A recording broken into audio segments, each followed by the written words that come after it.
Hi everyone. So I hope you have a really good day. And what I want to talk about in today's video is how do you pick whether you invest in your ISA as an individual savings account or in your pension. So a lot of people think that a pension is the only way you can actually put money aside for your future and for your retirement, but that's not correct. You get your ISAs as well. And obviously there's just regular bank accounts or regular savings account in addition to ISAs.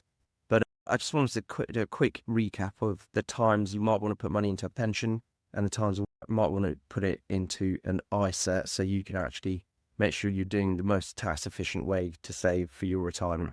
A pension's got certain benefits, like when you put money into your pension, ideally if you pay as an employer's contribution through your company, then you don't have to pay any you get a corporation tax saving on that because it's an expense. But also because you haven't had to take that money out of your business, then it also gives you that dividend tax saving. The downside of the pension, though, is like when you actually do retire, whilst a small amount called the tax-free lump sum is actually tax-free, you will then have to pay income tax on everything above the tax-free lump sum. So with a pension, your pension could have grown in value a lot over the years. And if you're being taxed on all that growth, and when you take that money out, then that's not ideal. And then in addition, successive governments have been threatening the tax-free lump sum. When you retire in the future, will it exist? Who knows? And then in addition, now in the most recent budget, pension, what was it, the budget reform maybe, pensions were actually pushed into your estate for the purposes of inheritance tax. So you could end up in a position where if you don't use up all of your pension, but by the time you pass away, you may have to pay inheritance, or your children, your estate will have to pay inheritance tax on it. That's not ideal. And then if you did want to use that up and give it to your children as a gift before you passed away, you may then have to pay income tax to get all that money out. And that could be at the higher rate. So pensions now are becoming a little bit less lucrative than they were and appealing than they were.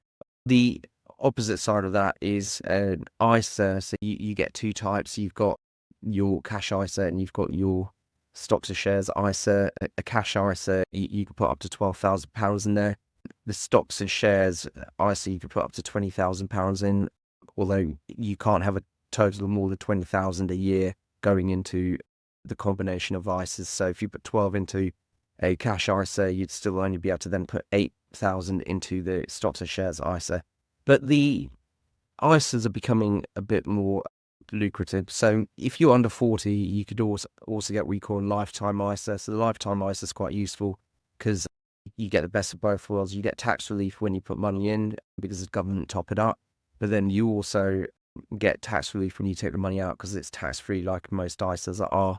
If you're younger and you want to buy a house, I believe you can use the lifetime ISA and use the money in that to put down as a deposit in that house. However, if you're not using it to buy your first home, your money is locked up in there until you are 54, I believe.